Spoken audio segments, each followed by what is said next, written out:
Hi everyone, my name's Charlotte Hadfield. I am the head of 3PB's education team.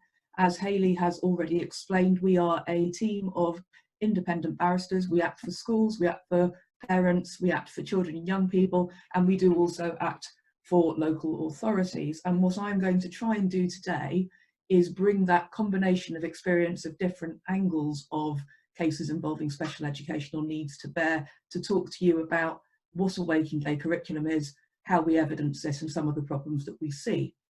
I'm going to try to share my screen. Let's see if I am able to do this.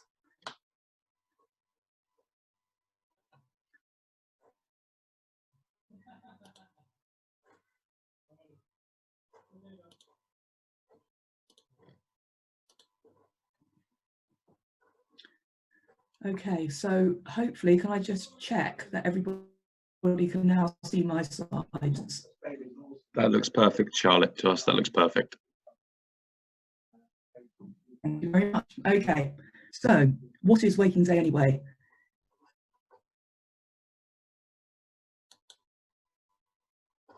Here's what I'm going to do. So I'm going to start by talking about some of the case law in respect of Waking Day. It's actually a bit less complicated than most people think. I'm going to talk about the difference between extended day and Waking Day. I'm going to talk about how expert witnesses can maximize the traditional need day. I'm going to talk about how schools can contribute to that in their evidence about a Waking Day curriculum. I'm going to talk about the circumstances where you might want to evidence a social care need for a residential placement. And finally, I'm going to talk about something that we're seeing more and more, particularly in the context of young people with special educational needs, situations where the young person's representatives are saying that a residential placement is needed for Waking Day, and where the local authority is saying we can replicate that with something called a social care wraparound. So starting with the case law on Waking Day, what I've done for you here is just refer to two significant authorities on what a Waking Day curriculum is.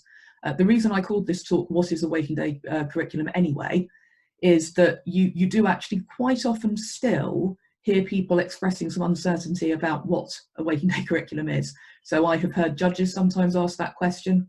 I've heard expert witnesses ask that question, often from local authorities, but not always from local authorities. I have heard independent experts ask the question too. And I think part of the problem is that there is often a little bit of a divide between the way that lawyers see things, because lawyers like nice, neat, clear categories where a thing is a Waking Day curriculum or it is not, and a child has a special educational need for a Waking Day curriculum or it doesn't.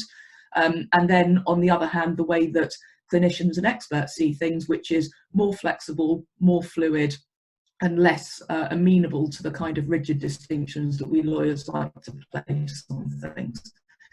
And I think that Waking Day is one of those areas, and that's one of the reasons why people can sometimes misunderstand it.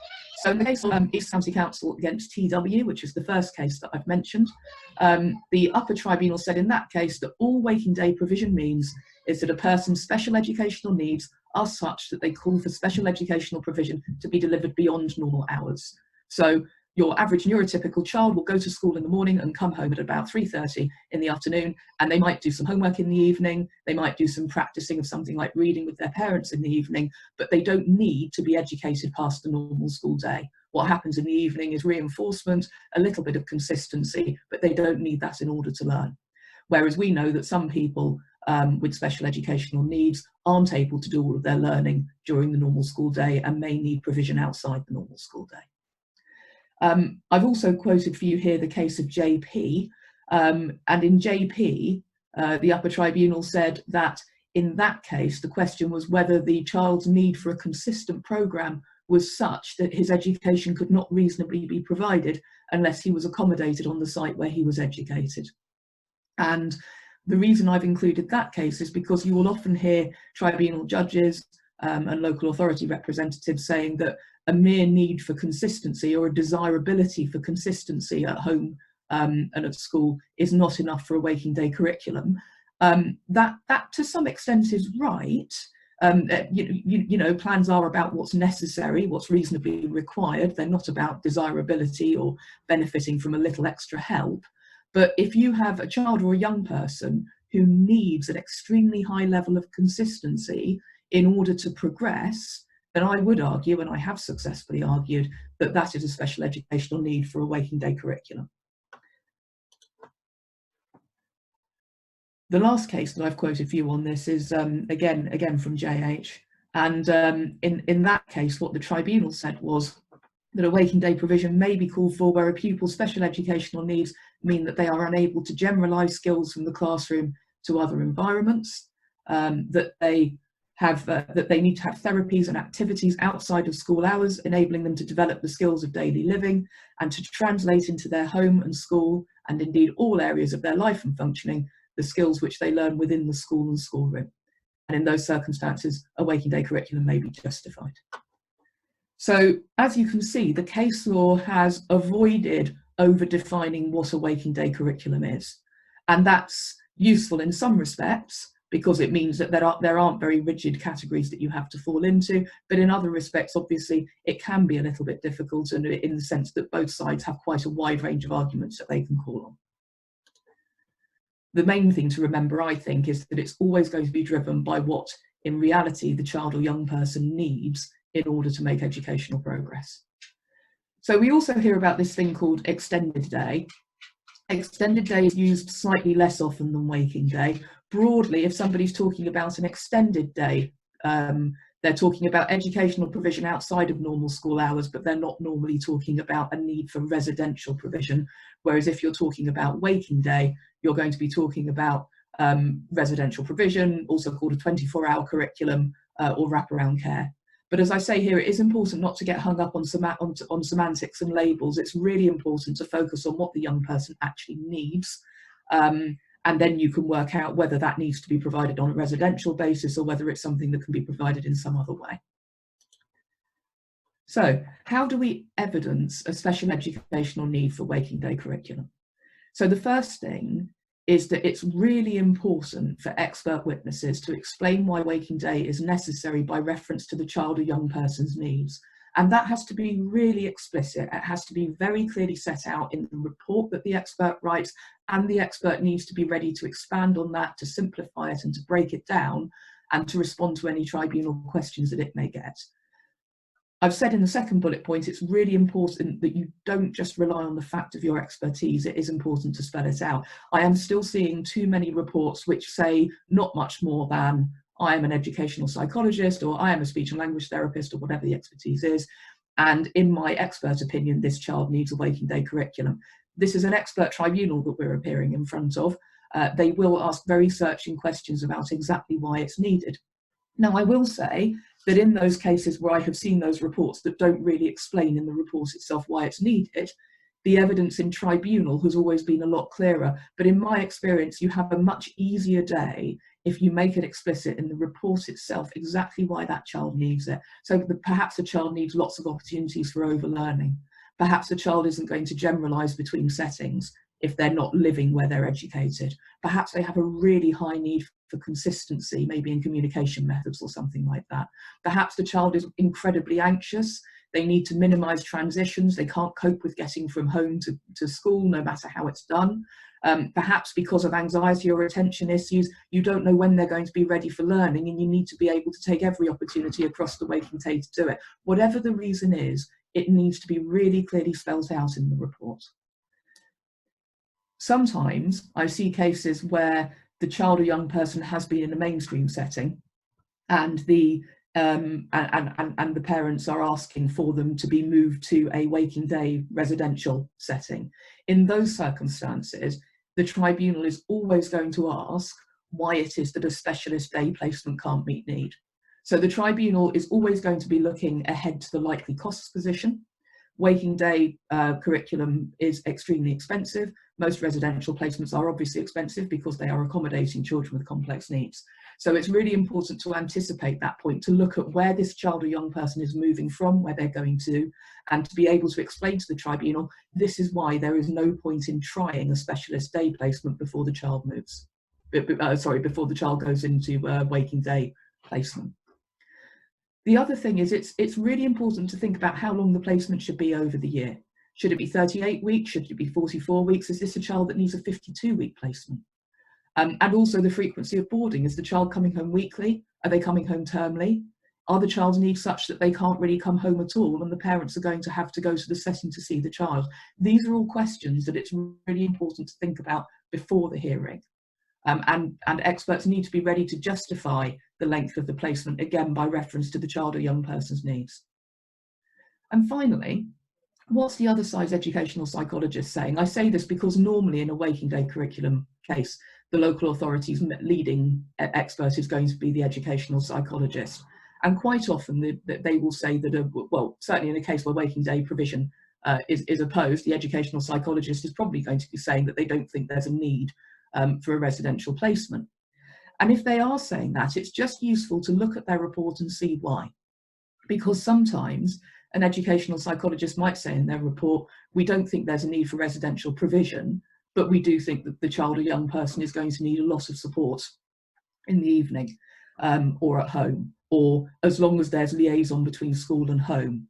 Sometimes educational psychologists will say there's no need for a residential placement because the school can teach parents to deliver these programs in the evenings. Well, if the local authority's evidence is along those lines, then I would be saying they are already conceding at the very least an extended day placement.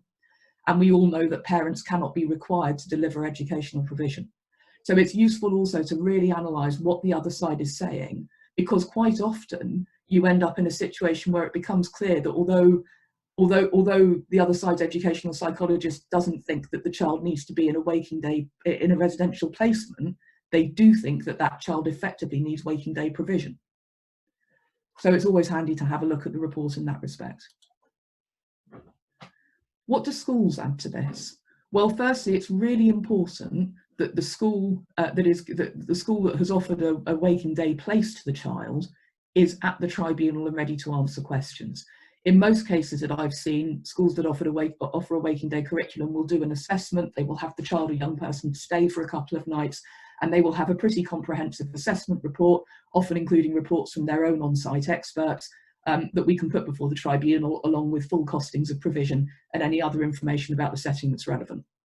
So generally speaking, there should be that paperwork before the tribunal. If there isn't an assessment report, in my experience, the tribunal will always ask why. So it's important that the school is ready to answer that question. Now, I suppose there are two lines of attack that a local authority can take when it's looking at the question of whether a residential placement is necessary. The first is, does the child really need waking day provision? And we've talked about that in the previous slide, and that's what the expert witnesses will address in their reports. The second question is this school really providing waking day provision? Schools need to be ready to answer some very searching questions about exactly what they are providing outside of school hours and exactly how it is educational. So, for example, the tribunal will also ask, how will the curriculum and learning targets that are established during school hours be carried over to after school hours? So how is that learning going on in the evenings? What programs will be administered after school? And how do they differ from enrichment activities?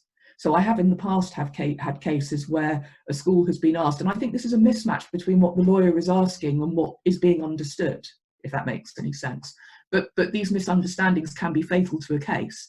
So I have seen cases where a school has asked, well, what do you do after school? And the school will say, you know, we go bowling, we make food together, we go to the cinema, and so on and so forth. If that's really teased out and broken down and analysed in terms of how it's educational, the local authority is going to say to the tribunal at the end of the case, this is just enrichment activities. These are just nice things that people do in the evening. These are not educational activities. There is no evidence, even if this child needs a waking day curriculum, there is no evidence that that's what this school is providing. So it's really important to be able to explain why those things that are being done in the evening are also educational. So, for example, some schools will explain how you can apply, you can work on mathematical targets by doing something like sharing a pizza. You can work on social communication targets by doing work together in the evenings or doing activities together in the evenings. The tribunal will also want to know who is administering this education, who's providing it. If the people in the residential setting are care workers, then it's really important to explain what they're bringing to the table educationally, because again, the local authority might say, well, we can send care workers to the parents' home. We can give respite in the evenings. This is just respite. So I think that the important thing to do is to talk about what those care workers are working on, because generally speaking, the care workers will be working on targets that have been agreed between the educational setting and the residential setting. And I'll talk in a minute about some of the advantages of having a setting where the educational staff and the care staff are all part of the same team and all employed by the same organisation, because that comes up a lot as well. But it's really important to talk about what those care workers are bringing to the table. What therapy provision is available in the residential setting outside normal school and college hours? If you've got an EHC plan that says that the child is going to need therapy across their waking day, the tribunal is going to want to know how that's administered. Now, in some settings, the therapist will go into the residential setting. In some settings, the therapist will go out on activities with the children. It all depends, but you need to be ready to answer that question. And finally, how close is the residential provision to the educational setting? I do remember in one case that I did, I don't think anybody realised that the school was not planning to accommodate the young person near the education. The young person was going to be living about 20 minutes away in a residence that was owned by the school, but they were going to be driven into the school every day. And in a case where you're relying on a difficulty with transitions, that obviously becomes potentially a bit of an issue if you're not ready for it. So it's also important to talk about, to anticipate questions like that.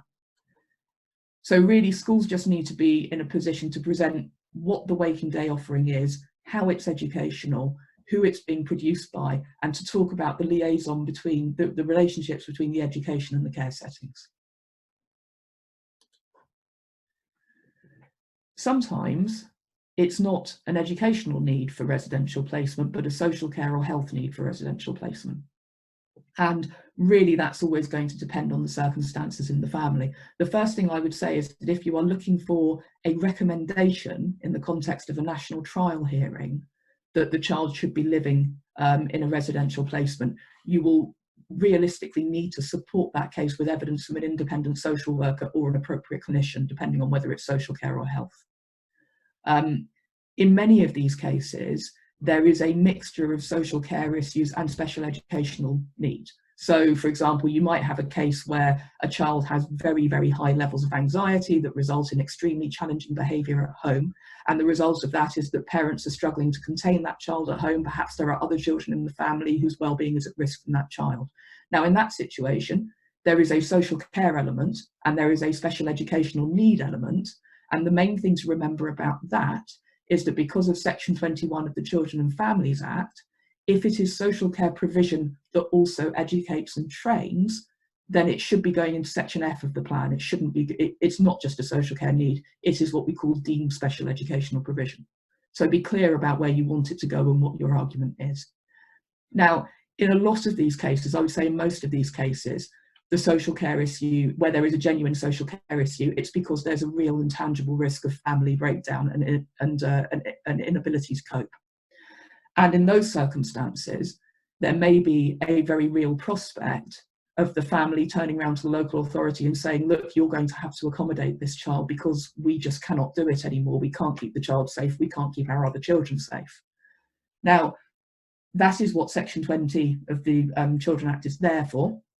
And the only thing I would say about that is that where there is a real risk of family breakdown, where the family is very obviously on the edge, it may well be appropriate to say to the local authority, look, you're going to end up accommodating this child anyway. And we're all familiar with cases like that.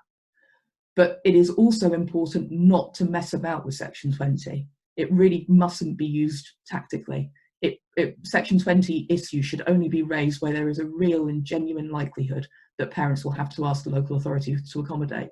And the reason I say that is because if you have a situation where parents are saying, if you have a situation where parents are saying, we're not sure if we can keep this child safe, then there is potentially a risk of care proceedings as well. So Section 20 really should not be used lightly.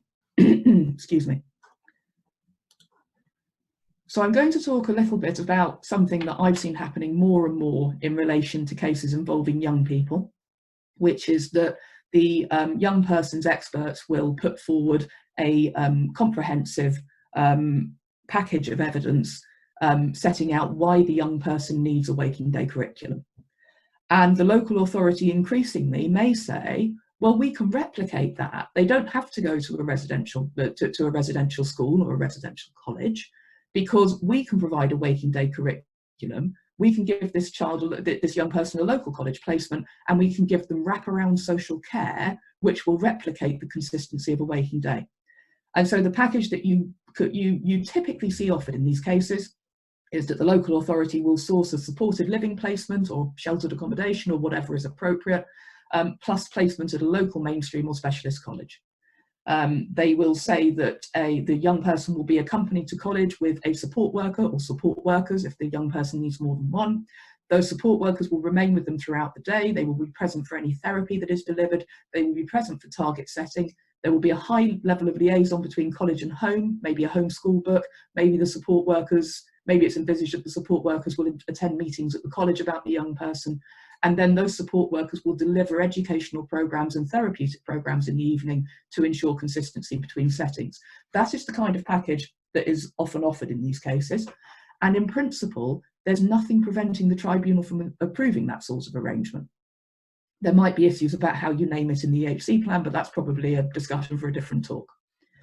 So what are the attractions of this sort of thing? Well, firstly, they're usually presented as cheaper, although I will say that the costs are often not finalised, and when you drill down into the costs of these placements, it can emerge that the true cost is likely to be higher than the initial costing suggested. Secondly, keeps the young person within their home area and local community. That is attractive to tribunals.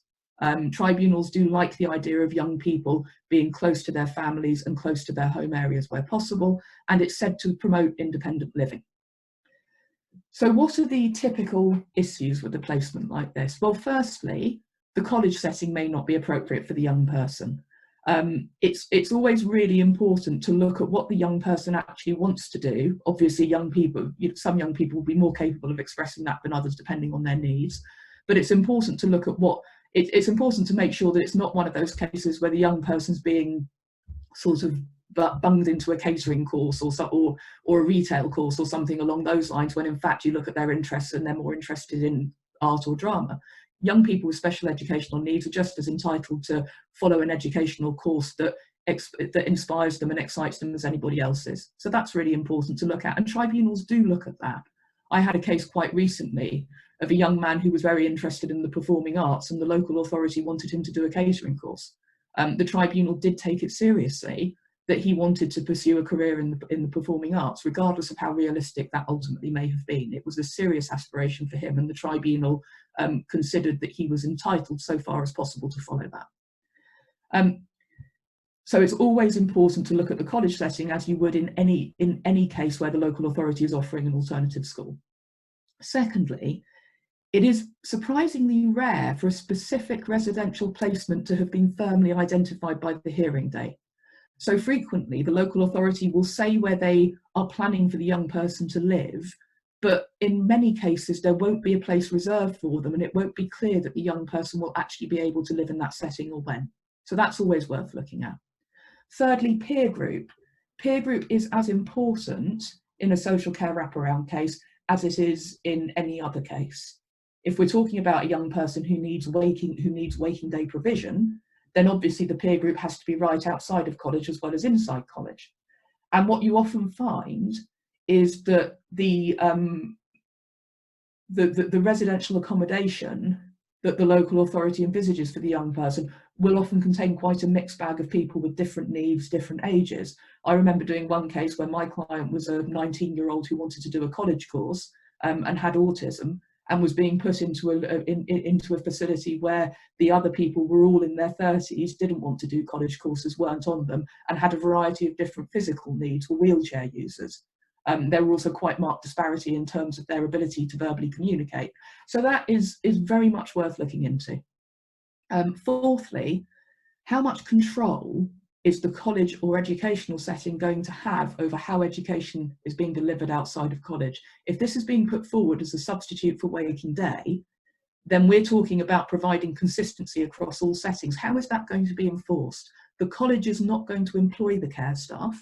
The local authority is unlikely to employ the care staff. That's not always the case, but frequently the care will be provided by a third-party company where the local authority has a service level agreement with that third party provider, but no employment control over the individual carers and very limited ability to stipulate what qualifications or experience they should have.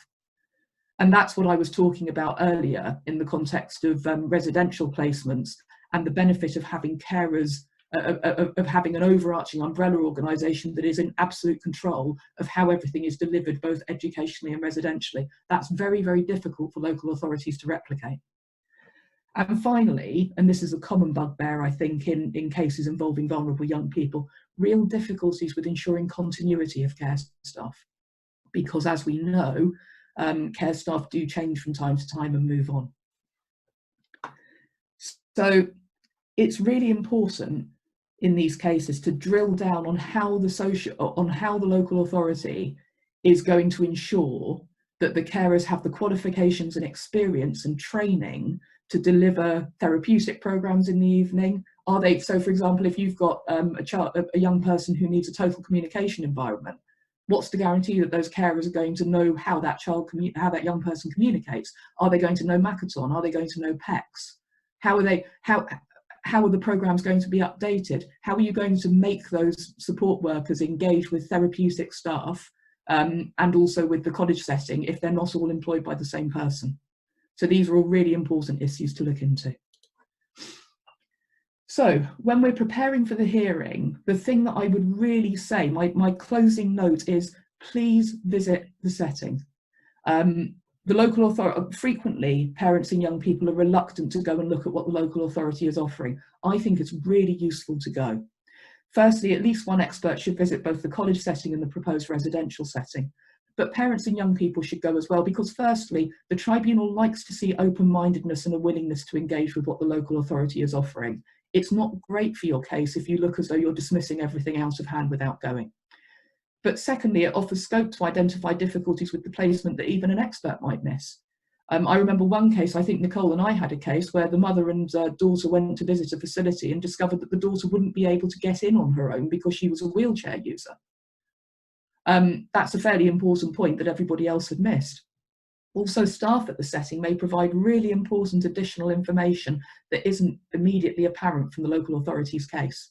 Again, in that same case, I remember that there were staff present at the facility when mother and daughter went to view, and the staff told them that the care arrangements were extremely different from the arrangements that the local authority thought were in place.